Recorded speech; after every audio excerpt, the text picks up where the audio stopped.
A major breakthrough in the studies of cells came with development of electron microscope. This is because, तो देखो एक बहुत ही बड़ी चीज हुई है कि हम जो सेल्स की जो है स्टडीज कर पाते हैं बहुत ही डीपली जा करके, क्योंकि डेवलपमेंट हुआ है इलेक्ट्रॉन माइक्रोस्कोप्स का। और इलेक्ट्रॉन माइक्रोस्कोप्स की वजह से हम स्टडी जो सेल्स की कर पाते हैं इतनी बेहतर क्यों कर पाते हैं, तो वो बताना है हमें इस 4 स्टेटमेंट में से कि क्यों कर पाते हैं हम।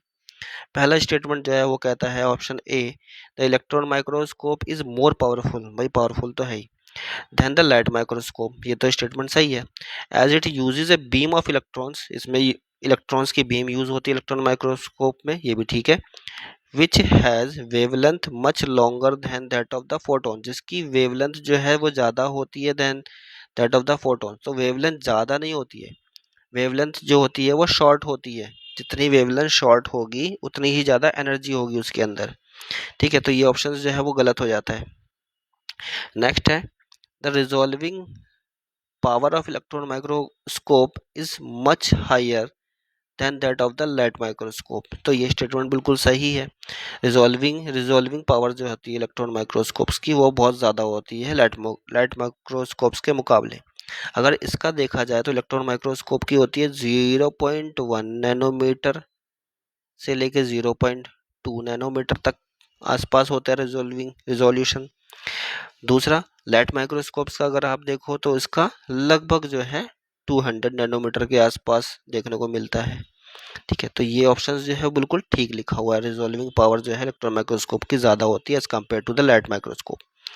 नेक्स्ट ऑप्शन सी भी देख लेते हैं, बाकी ऑप्शंस भी देख लेते हैं कि क्या वो सही हो सकते हैं।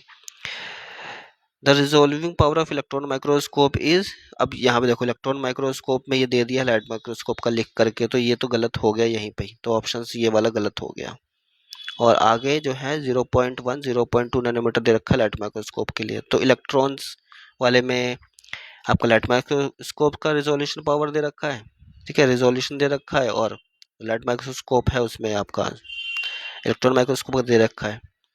नेक्स्ट है, electron beam can pass through a thick material. अब देखो थिक मटेरियल कहना ही गलत है कि इलेक्ट्रॉन बीम है जो यहाँ पे थिन मटेरियल्स यूज होते हैं। ठीक है, पतले पतले जो है स्लाइस काटी जाती हैं, तो अल्ट्रा अल्ट्रा थिन सेक्शन करे जाएंगे, उसको यूज किया जाता है इलेक्ट्रॉन माइक्रोस्कोप्स के अंदर।